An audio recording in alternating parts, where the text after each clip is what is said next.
Baik ibu-ibu sekalian, sudah selesai diskusinya?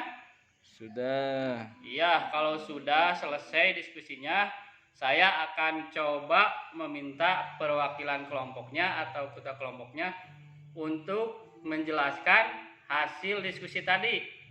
Boleh ya Bu, Pak? Ya, boleh, boleh. ya. Baiklah, kalau boleh kita mulai dari kelompok kondisi fisik dulu ya Ibu.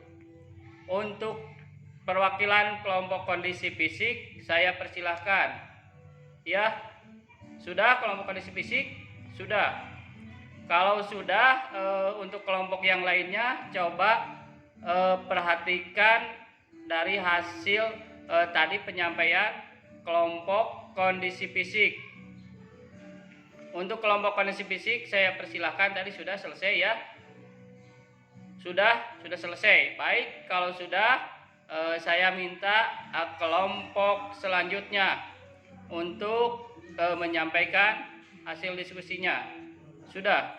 Ya, kalau sudah selesai, baik saya ucapkan untuk kelompok yang sudah menyampaikan penyampaian hasil diskusinya, saya ucapkan terima kasih atas sajian hasil diskusi masing-masing kelompoknya.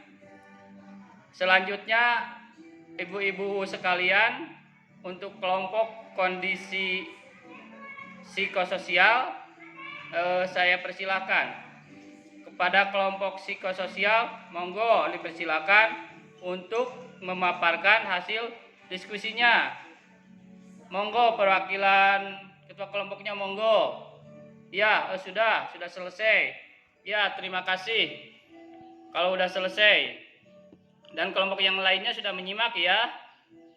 Ya, saya simpulkan dari hasil penyajian diskusi kelompok masing-masing, hasil diskusinya yaitu satu, adanya perubahan fisik ya dari kelompok psikososial tadi ya. Perubahan fisik, contohnya terjadinya keriput pada lansia, ada keriput ya. Terus jalan juga jongkok atau suka memakai tongkat. Itu bagus sekali ya jawaban hasil diskusi dari kelompok psikososial. Terus psikososialnya yaitu mudah cemas atau ketakutan. Terus rohaninya jarang melakukan beribadah. Itu bagus sekali ya dari hasil diskusi ketiga kelompok, bagus sekali, saya apresiasikan dengan jempol mantap. Baik ya ibu-ibu sekalian, tadi kita sudah selesai membahas dari masing-masing kelompok kondisi fisik ya, kelompok psikososial dan kelompok spiritual. Sebagai kesimpulannya, kita bisa melihat di flipchart 3A, 3B dan 3C. Mari kita lihat flipchartnya Bu untuk menyimpulkan hasil diskusi ibu-ibu tadi ya. Ini untuk flipchart 3A, kondisi dan permasalahan lanjut usia. Satu, yaitu fisik atau biologisnya Bu.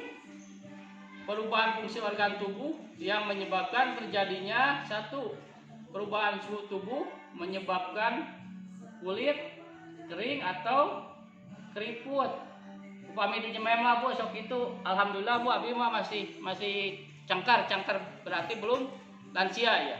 Yang kedua, gangguan gerakan akibat radang, sendi, tulang rapuh. Biasanya kalau jalan suka memakai tongkat. Yang ketiganya, gangguan panca indera, penurunan fungsi penglihatan, penciuman, pendengaran, dan pengecapan. Jadi kalau melihat sudah memakai kaca mata, itu penglihatan. Penciuman juga sama pendengaran, lamun cek urang mah rada torek ya itu. Terus indera pengecap, rasa ya Bu, rasa juga asa-asa amis, asa-asa asin biasana. Itu kalau lansia di sekitar kita. Terus gangguan saluran kencing tak terkontrol. Sok ngompolna calana cenah Bu, itu kadang-kadangnya lansia mapantos langli. Terus gigi mulai goyah, tanggal sulit mengunyah, mempengaruhi pencernaan karena giginya sudah tidak ada atanapi tos ompong bunya di urang mah. Terus muncul penyakit Alzheimer atau kepikunan, stroke, darah tinggi, radang, sendi dan lain-lainnya. Ini Bu ya, stroke. Anu sok sering kurang dikhawatirkan mah penyakit stroke. Karena stroke biasanya sok secara tiba-tiba Bu. Kalau stroke tidak menyerang lansia, tidak menyerang yang muda karena diakibatkan menjaga kesehatan kita dari segi makanan. Itu Bu ya pelicat 3A. Kita lanjut ke pelicat 3B. Ini Bu pelicat 3B. Kondisi dan permasalahan lanjut usia. Ini nomor 2. Tadi nomor 1 kan, sekarang nomor 2 psikososial atau diri dan hubungan dengan orang lain. Ini perubahan emosi, misalnya muncul depresi, cemas, dan ketakutan disebabkan 1. Perubahan fisik dan fungsi anggota tubuh. Jadi fisik dan anggota tubuhnya itu sudah berubah. Misalkan dari asalnya kencang badannya, sekarang jadi karemot ya Bu. 2. Kesepian, teman mulai berkurang, takut tersingkirkan. Yang ketiga, takut penyakit, takut mati, takut kekurangan uang. Itu yang biasa dirasakan oleh lansia.